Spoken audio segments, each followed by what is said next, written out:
I don't need to write checks. People just give me money. Mm,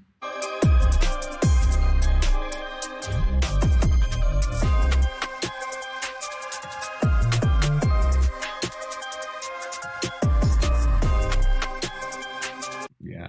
Getting ready to go back to the grind. The four-letter word work, you know, meaning shit, fuck, damn, that kind of thing. We all love four-letter words. You know, well, first of all, I want to thank you for accepting the invitation or hopping on my podcast. We call it More Money Podcast, and hope your morning is going well.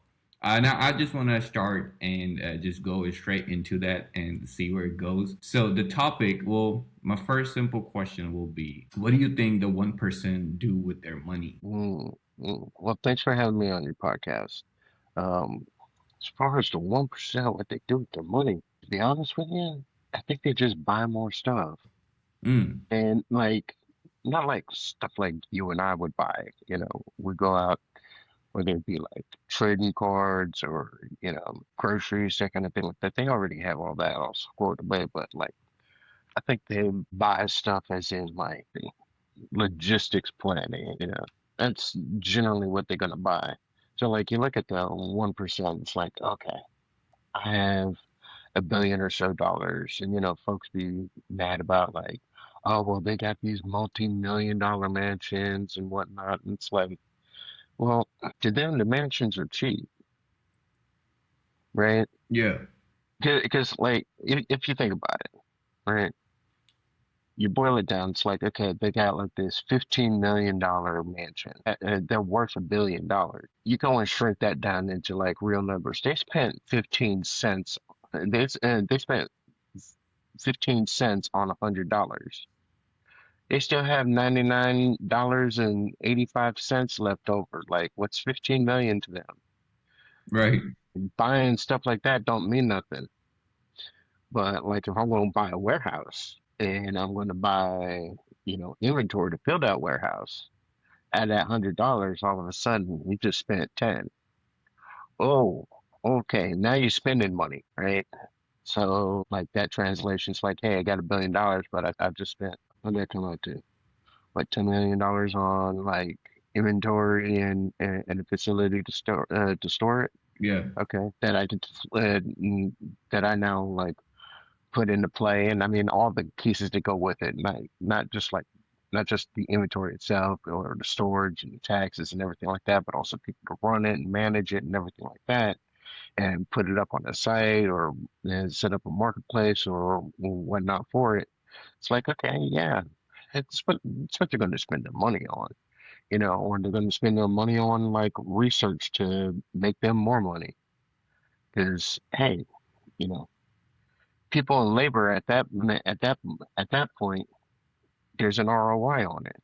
yeah. I paid this person $150,000 to come up with, some software for me that's going to take out, 12, 15 people and their salaries come out to a quarter million. I got 100 grand ROI right there in a software that I own. Okay.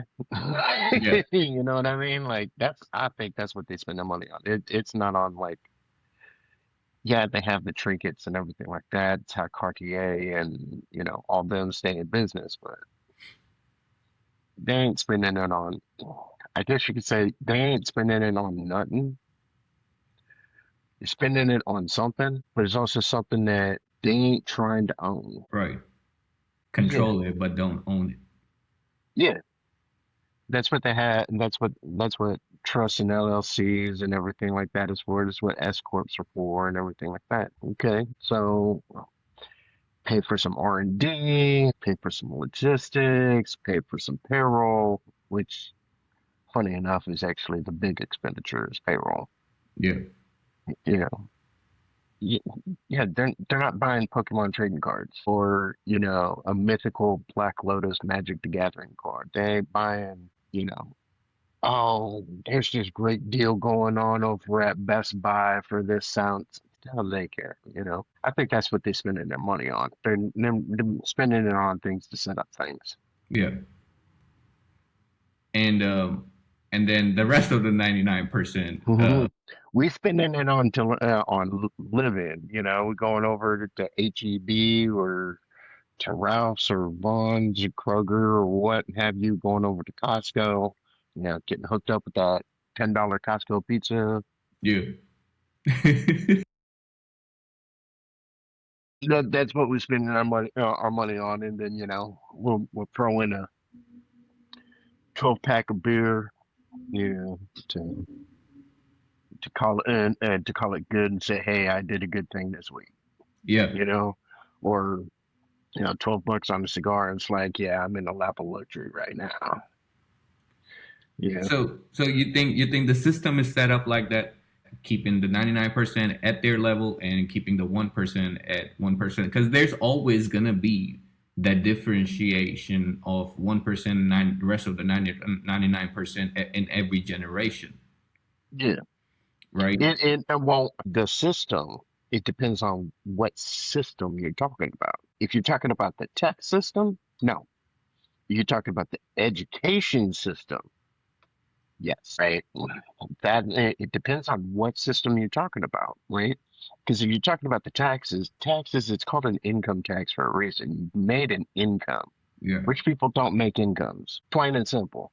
If you have an income, you draw on a W-2 or 1099, you have an income. You ain't rich, right? Well, let me take that back. You ain't wealthy. You rich. You ain't wealthy, Mm. right? Because you can be rich on a W-2. You ain't gonna be wealthy on a W-2, right? That's Well, that's how like the difference between right. rich and wealthy is like the difference between poor and broke. Broke just means you ain't got no money. Right. Poor is a mindset, right? Poor Rich mentality. means, yeah, rich means you got enough, you have more than enough money to take care of everything you need, and you got some left over. Wealthy is, I don't need to write checks. People just give me money. Mm. You know, banks just give me money. Why? Because I have assets and appreciation on those assets, and the banks are like, hey, I'd like to give you some money because you seem to be able to do something with it. This is why the wealthy get all these loans to substitute their income, right? Because by law, all these CEOs and owners and everything like that, they have to draw a paycheck. Nobody said how much that paycheck had to be. So yes, Elon Musk, Jeff Bezos, Bill Gates, when he was still working at Microsoft, he drew a paycheck. Right. Absolutely. But that paycheck was probably like, hey, I made 100G. I paid the taxes on that 100G.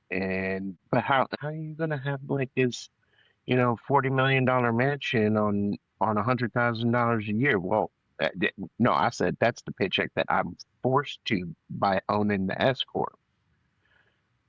By owning the operation, I have to draw a paycheck, or there's a tax penalty on the corporation and me. But the bank over here said, hey, because you have this, I'd like to give you 100 mil. And in exchange, we have this business and we have a part of this business as collateral, and we can always dilute those shares so that way they get paid by just printing more shares for more people to buy on the stock exchange. It's all a debt world. So it's like, okay, and company has, it goes for $100, no, $100 a share. You look at the shares outstanding. Shares outstanding is the other half Right. of the IPO, right? Well, in order for now, you can't have the shares outstanding be too little because then because now you're artificially inflating the value of the stock. So they just keep printing more shares, which devalues ownership because Right. you now have less because you're sorry, not devalue, dilute ownership, right? But that means there's more opportunities to buy stock. So when the 401k pensioners go and put in their money in BlackRock, State Street, Fidelity, Charles Right. Schwab, whatever, they go and buy up to go and match the index. They can just buy new printed shares. And so, hey, hey, the bank's like, hey, I need 100. We'll have this 100 million as collateral. Okay, that's fine. That comes out to, 100,000 shares, but we're going to release 200,000 to the public for consumption. Right. So And this is so, how you get like split stocks. exactly. I So see. all splitting stocks is just diluting the pool. Right. Now, your level, if you're already a shareholder, your level of ownership doesn't change, Mm. right? Because like let's say it's a 1-to-3 split, right? So your one share gives you three shares that equal the one share it was before it split. So you still have the percentage of ownership, but there's just more out there. Well, guess what? The banks have the other two. They own shares too. Where do you think they got the money to go and lend it over to Bill Gates?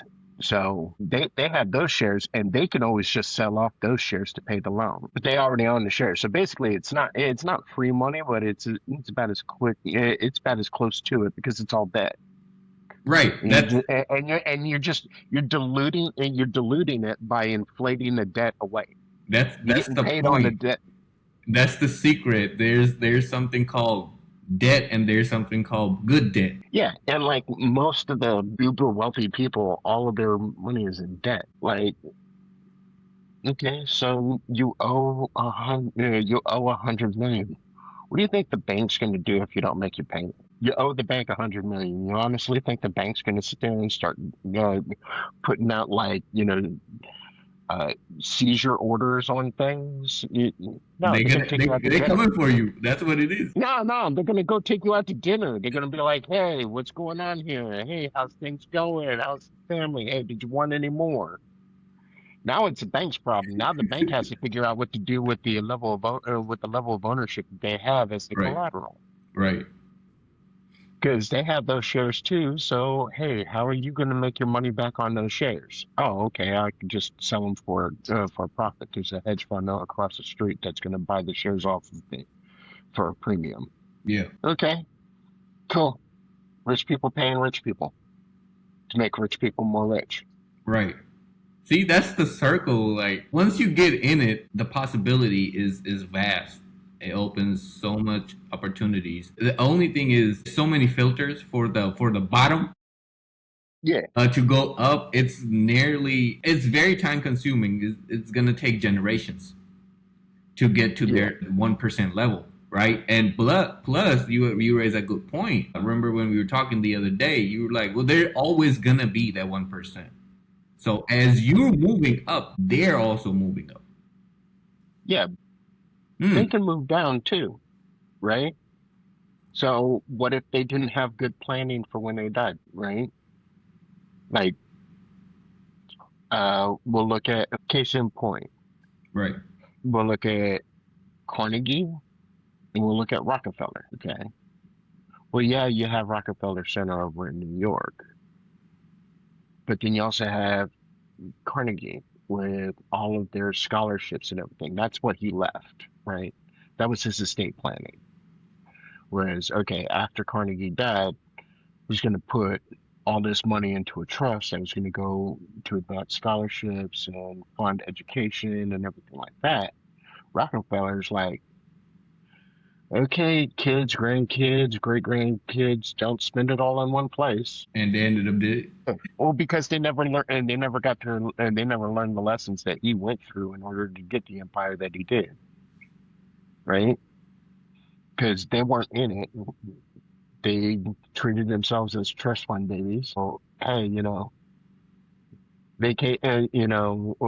weekends in the Maldives and, skirting across, the Alps and going down and checking out South America and Right, swinging over to Japan, and it's like, okay, well, I'm going to go over to my summer house in whatever and I winter here and then just going jet set and all that and spending all that money for it. But thinking that all that's going to be there. Well, it's right. not. Mm-hmm.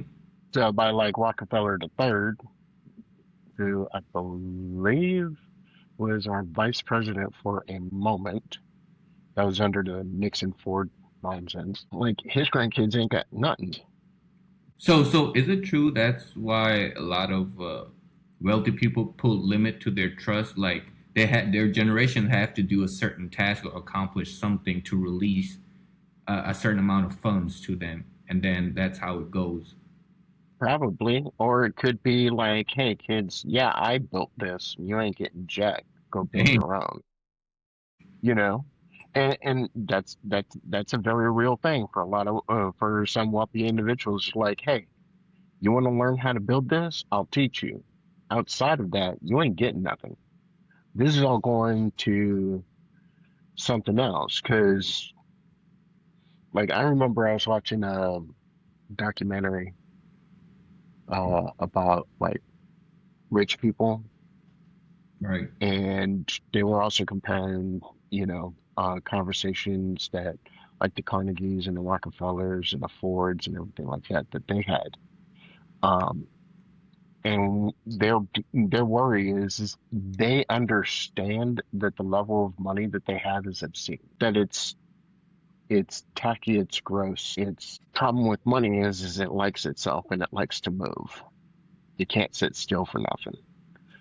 So they're like, okay, so like, what do we do with this? And so now it comes down to afterlife planning. Okay, do I leave this to somebody? Do I leave this to my kids? Do I leave this to some philanthropic operation that I set up?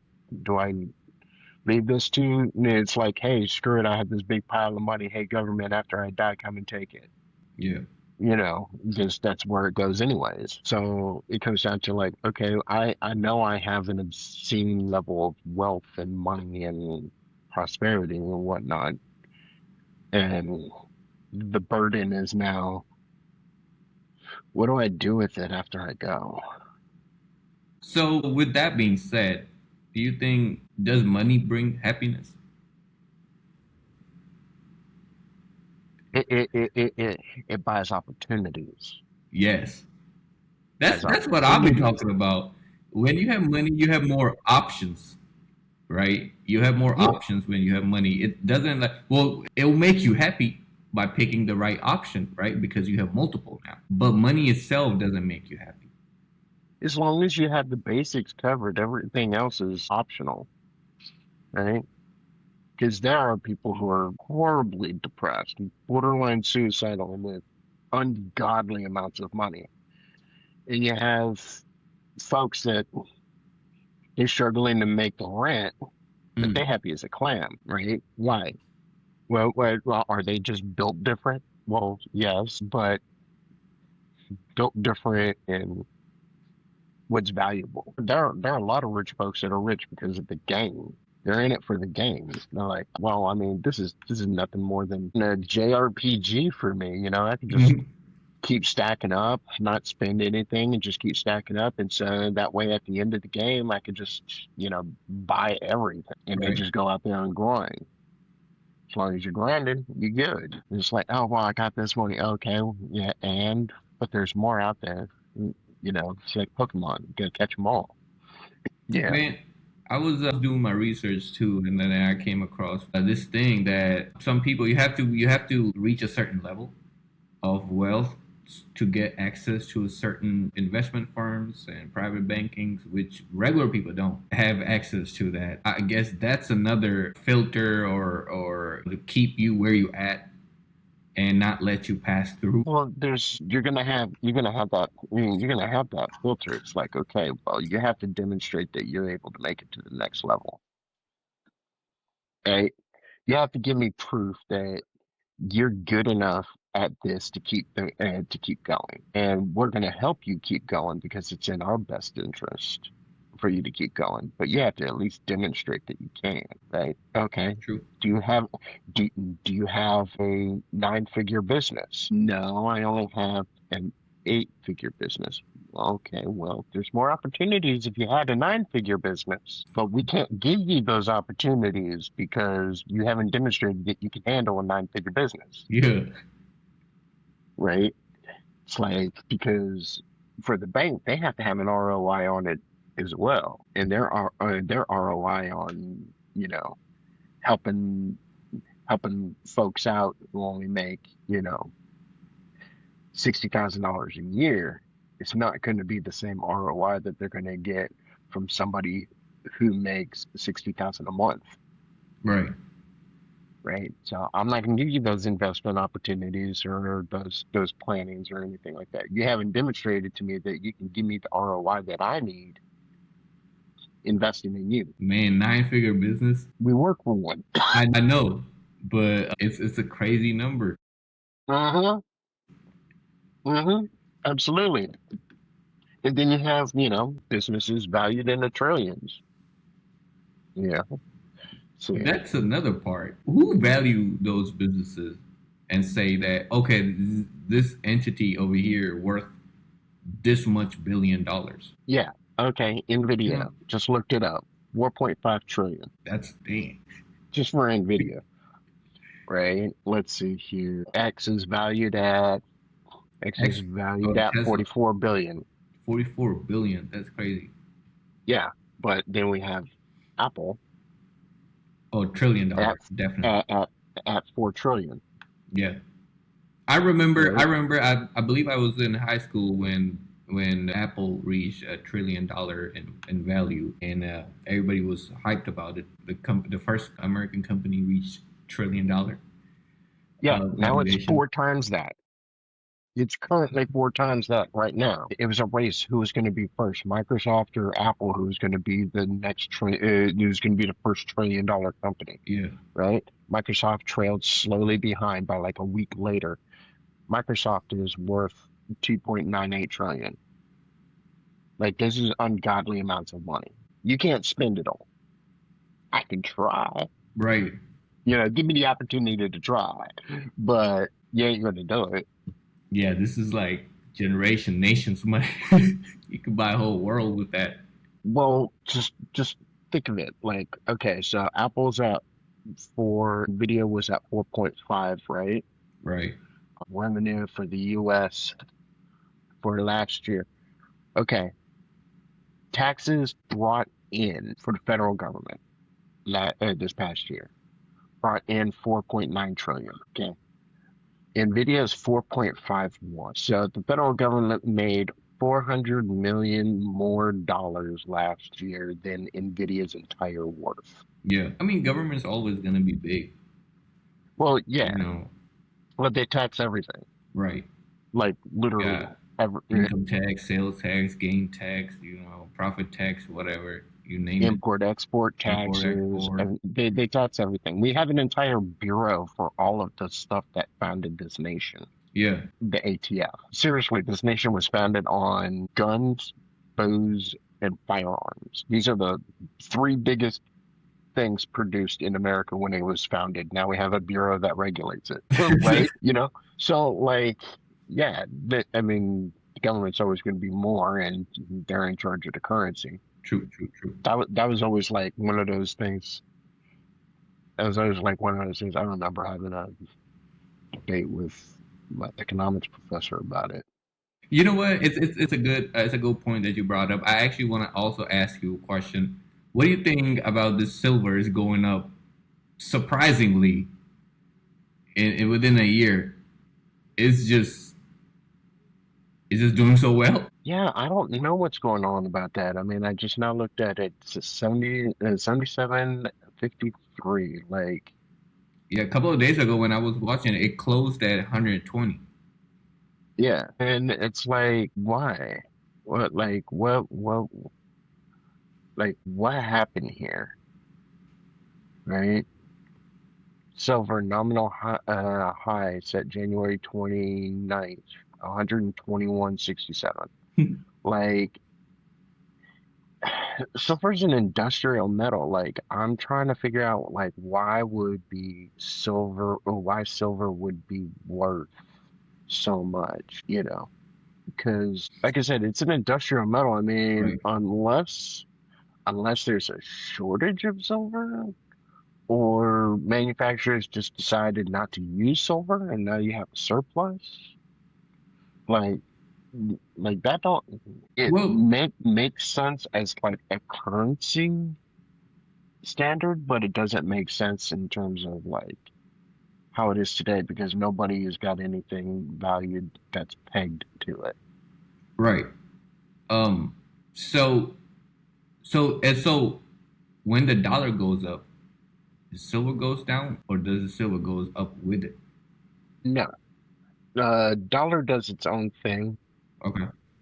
because silver is an industrial metal. I mean, this is where your solder comes from. This is how chips are connected together. This is how circuit boards are made. This is how wires get slapped together. Silver is also in pharmaceutical drugs, that kind of thing like that. So, like, silver is an industrial metal. Something that's a store of value would be gold, right?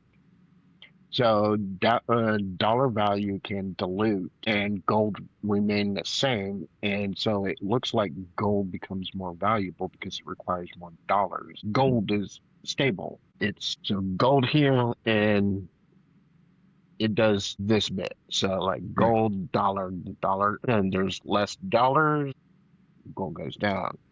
There's more dollars, gold goes up, right? Typically speaking, there was a separation where it broke off in like the 2000s. Oh, sorry, there was a resyncing in the 2000s and then it broke off again, and now it looks like it's resyncing back again.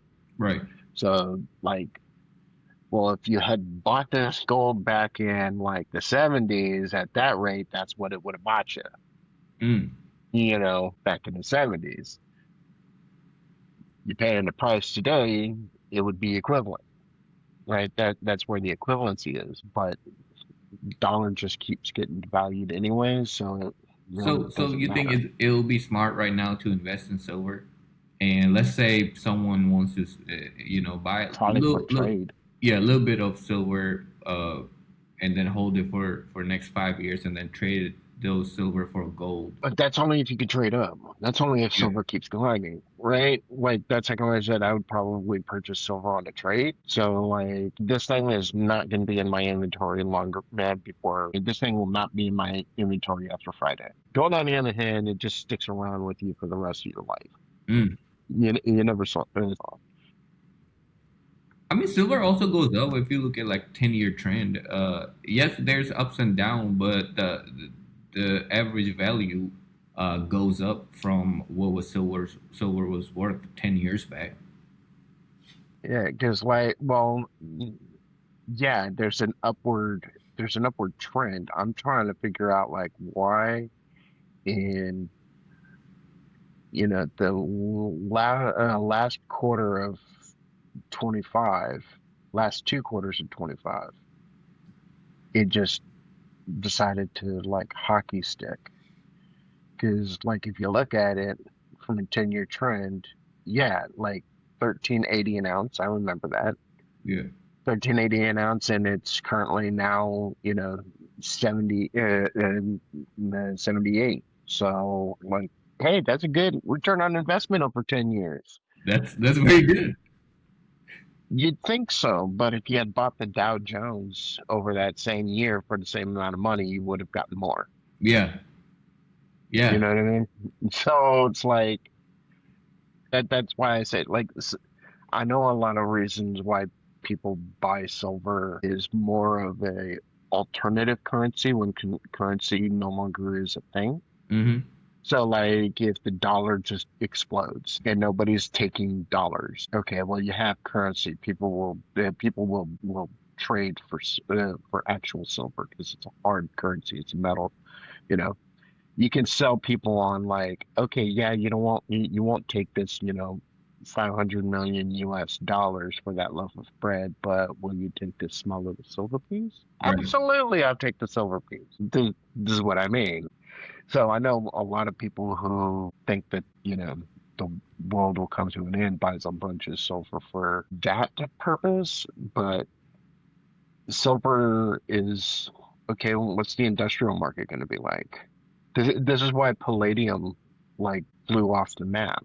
Palladium used to trade at a tenth of what platinum was until they found out that palladium is a cheaper metal that holds more emissions chemicals than platinum does. So now catalytic converters have palladium instead of platinum. Now they're probably going to go back to platinum because platinum is worth less than palladium, and palladium is more readily available because it's a Mm. byproduct of mining platinum, which, funny enough, is all mined in Russia. Weird. So where do you stand on cryptocurrency? Because I know we talked about silver and dollar. Yeah. Crypto is just digital, right? It's not physical. Yeah. And you know what? My question is, what do you think? Who controls the value of? Let's just say, for example, this Bitcoin, right, keeps going up and down, reaches like absurd amount of $120,000, then drop it right back to 60. In few days. What do you think on that? Well, I mean, the market dictates value of crypto, Of right? Bitcoin? Yeah.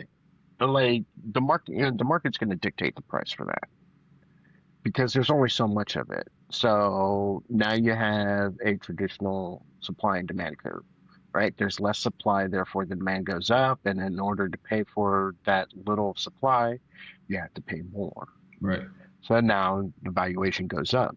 Okay, well, what happens when people sell off a whole bunch of it because they want to cash out? Well, now you have less demand and more supply, so price goes down.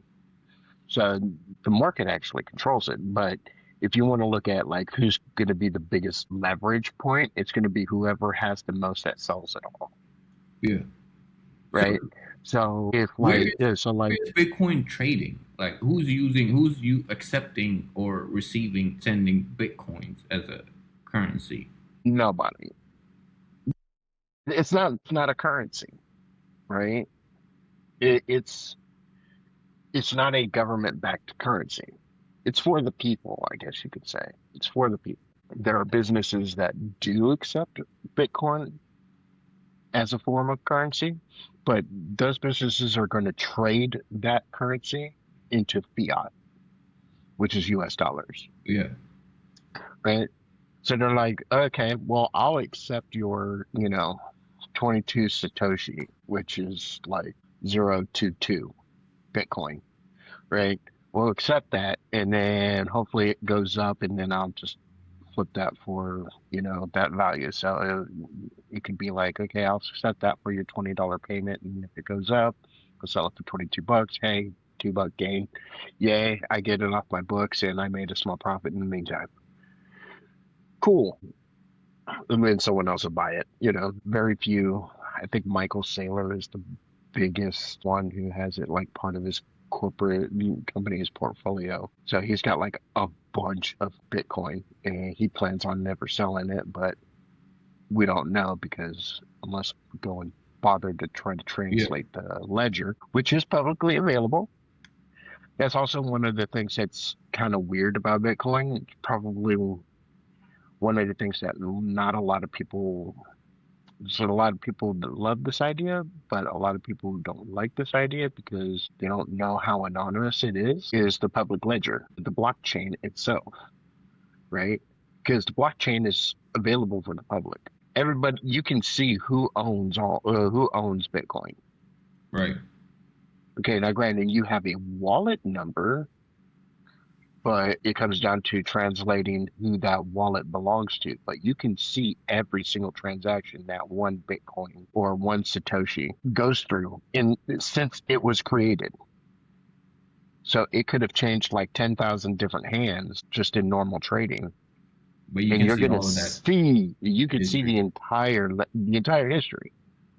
Who mined it, when it was mined, and every single wallet all the way to where you have it right now.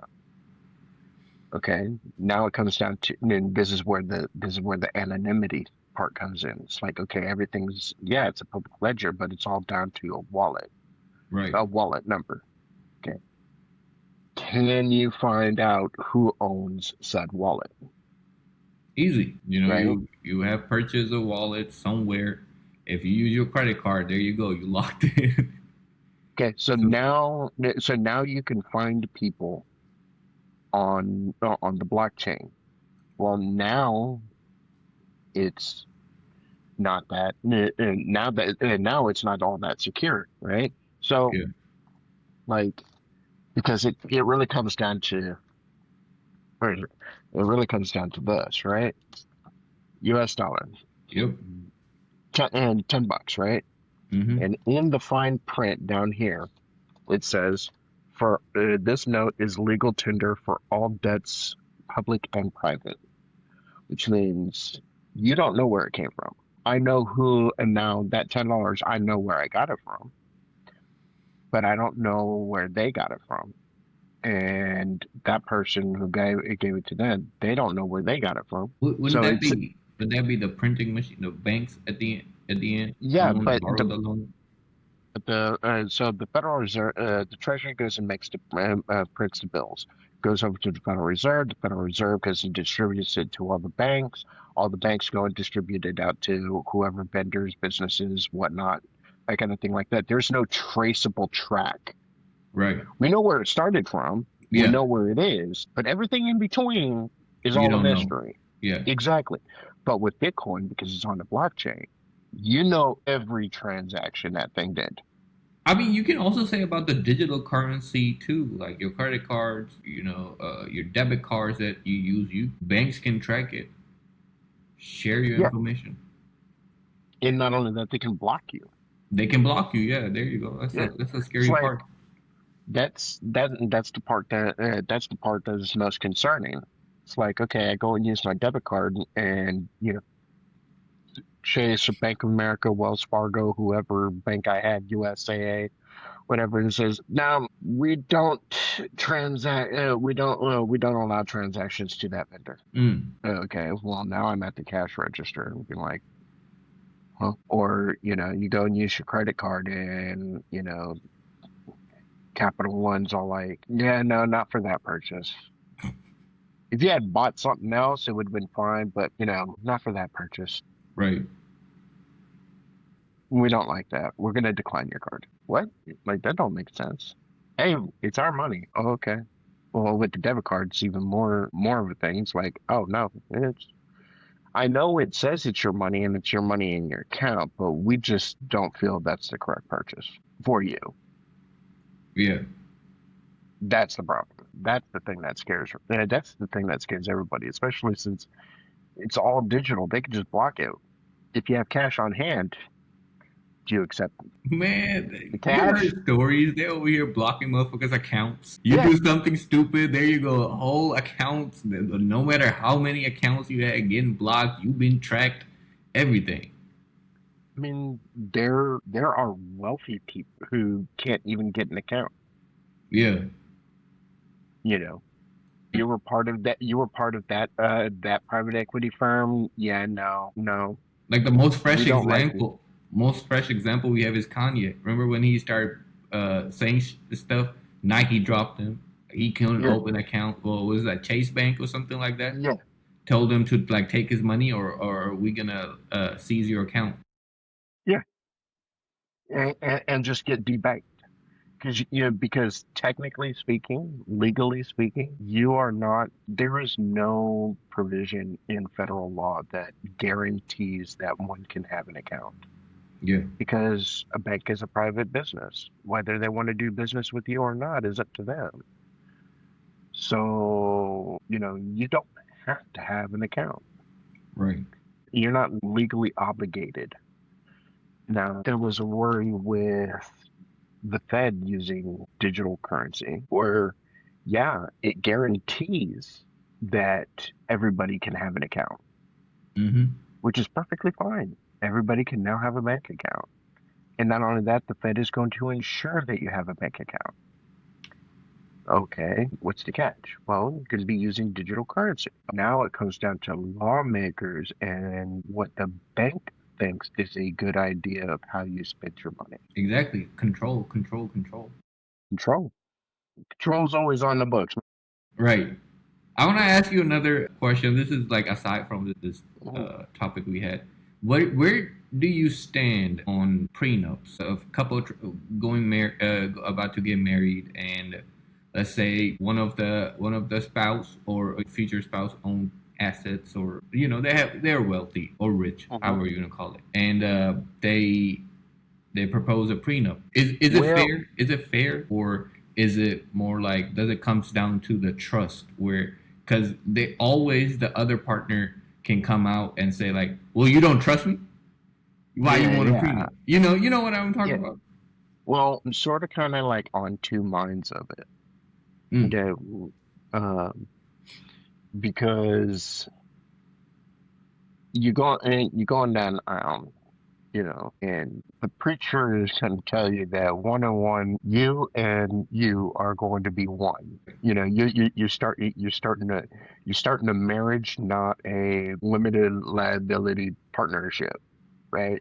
Like you're not bonded in a trust. This is where it gets kind of like weird on the whole marriage thing. Because like, okay, prenup, fine, whatever.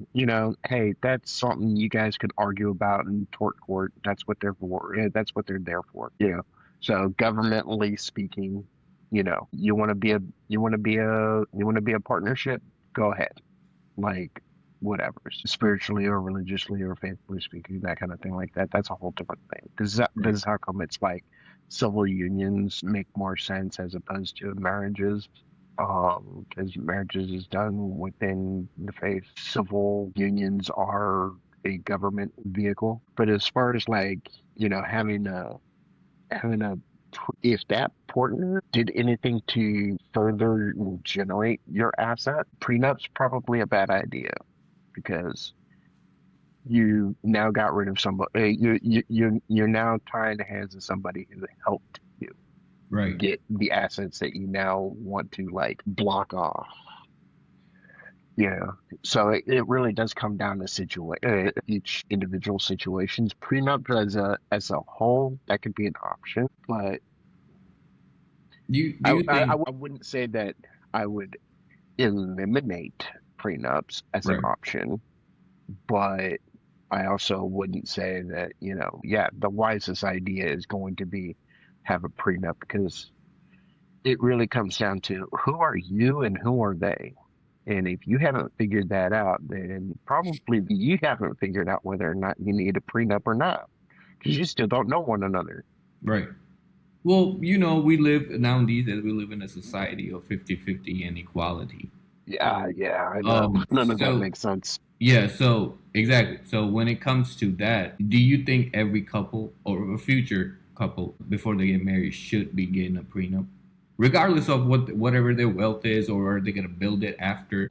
I think it would be wise to discuss the idea prior to doing that. Whether or not they should get one, no. I think that's kind of slapping a band-aid it's like slapping a band-aid on an open wound. Okay, you just got impaled by this rebar. Like, hold on, let me grab a band-aid for you. Like, Right, okay, that's not going to do anything really. That's going to probably help you. It's not going to help the problem. right. Right. Hmm, So I see. the problem needs to be addressed. You can use this as stop to advance the conversation. Mm-hmm. If you want to put yourself in that position to be like, hey, I'm doing this not only for myself, but I'm also doing this as like a stopgap to further the conversation along of like, okay, there's some things that need to be changed in terms of like parental ownership, division of assets, that kind of thing like that. How family court plays out, that kind of thing like that. You can do that. Problem is more. I think the problem is more of like how we currently have laws on the books Yeah, that perpetuate the idea of needing said thing. I have a question about equality since we're on the subject. I was talking to Mm. someone, right, and it was a female.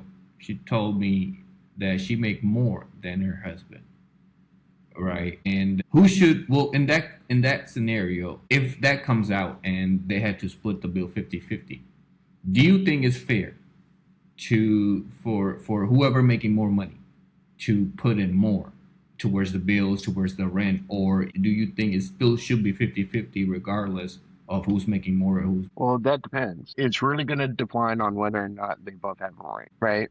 If they don't, then hey, homie, you gotta swing your half of things. You got a ring on. The fact that you're dividing things in half is kind of a laughable idea, Yeah. right? Because like it doesn't matter which one brings in more. Each dollar has the same vote, Mm. right? Uh, because you're supposed to vote as one together. So that's a conversation you got to have with your partner. There's no like, oh, put in half of your paycheck or I put in half my check. Well, half my check is bigger than your half check. I need you to make up the difference kind of thing. So that way it's half and half where I put in less and then we just have to deal with that. That makes no sense in a marriage because it all goes into the same pot. You know, it just comes down to how much of your share you can then decide on how much of that is for frivolous, nonsensical, non-saving, spending. Like, if you were to set it on fire, it won't be a problem kind of money. So that way you can go and buy like, your Snickers or, an extra latte or whatnot. But Right. everything goes into the same pot. That's how I view it as like in in a marriage, everything goes into the same pot, and now you have to decide on how best to spend that Mm. pot.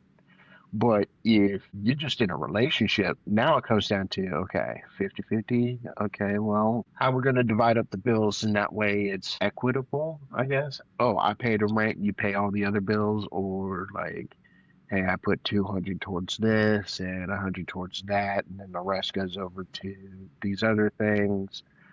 You could divide it up that way, so that way it comes Right. out to as close to, Is is man more expect equitable thing is does man expect to share his money with his woman? with his wife for sure. Woman wife, Mm, You know, girl. his girlfriend, that's his choice. Like if they ain't married yet, that's his choice, and that's something that she may take umbrage with. Well, But some people don't want to get like they don't yeah, want to put it on they don't paper. want to be, they don't want to be they don't want to be footing the bill for everything. Right. They don't want to put it on paper, but they've told me by from their heart they accepted their bond. They made in heaven, the match made in heaven, but they just don't want to put it on paper. What in that case is he In that supposed to case, share his money to her or with her? well, gonna act like you're married, you might as well live like it. You might Right. as well Right. spend money like it. You know, yes, right. You Well, might as well spend money like it. You might as well so save money like it. So if you're right. gonna live like it, like you just now, shot yourself in the foot. It's like, okay, well, you don't want to put it on paper, but you best act like it. Otherwise, like, nah, like, fine. You don't want to spend your money, but that comes down to how much is that relationship going to cost you? Right. So is your short answer is yes? Yeah. Okay. Now let's switch the role. What if they again, however you want to call it, married or just married by heart? Does she expect to share her money with him? Yeah. Mm. Yeah, I mean, come one, come all, it all goes into the same pot, and now it gets distributed amongst all the bills. Each dollar has its own vote, and you vote as a single unit. You Yeah. don't get to vote. You don't get to vote. Oh, that's my part, or you don't get to vote that. Oh, that's your part. You have to vote that this is our part. I Like see. that. Then that's what it comes down to. Like if all y'all doing is talking with one another and everything like that, she got hers, you got yours. She ain't sharing any bills, that kind of thing like that. You ain't living together.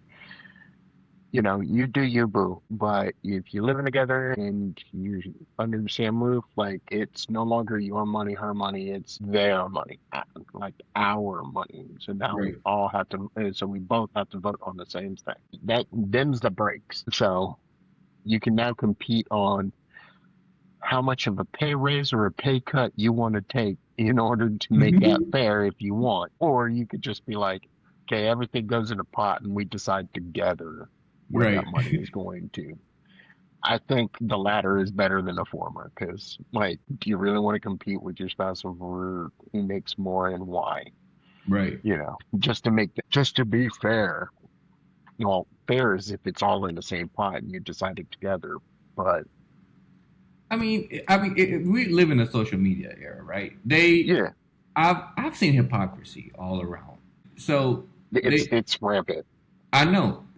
So they push for equality, Hmm. but women always expect the man to make more and take care of her, right? They also And then expect us to be 6 foot tall. that's what I'm saying. So they want equality in expense of men. Hmm. Like he have to drop him down Hmm. to raise her up. Hmm. Well, that's how they want it. They want men to come down so they can get up. I just want to end this with that. If you have any comments or suggestions, you feel free to go for it. No, no, we good on that because it's a much longer conversation. Yeah, It because and there's more to learn about that one as well. yeah. It's like the whole equality thing. Like it really comes down to equal in what? So, well, thank you. I just want to thank you for your hour. You took your time to be on my podcast, and Yeah. I have a thing, man. So before I close out, I ask my guests their message if they want to if they want to relate to the world or anything you can say at the end. Well, thanks for having me on your podcast. I appreciate it. Had a good time. Went by really quick. If there was anything I'd say to the world, any message I had, probably be take care of yourself. Plain and simple. Make sure you Right. take care of yourself. The world's going to be as messed up as it is. It's going to do what it's going to do. But make sure you take care of yourself. Because if you can't save yourself, you ain't saving the world. Oh, that's powerful. Well, I want to close out by saying, I really love that. You take care of yourself. I want to close out by saying, be logical. Don't give in to your emotions all the time, and hope for the best. Prepare for the worst. Amen. Yeah, with Mo Money Podcast, Mo out.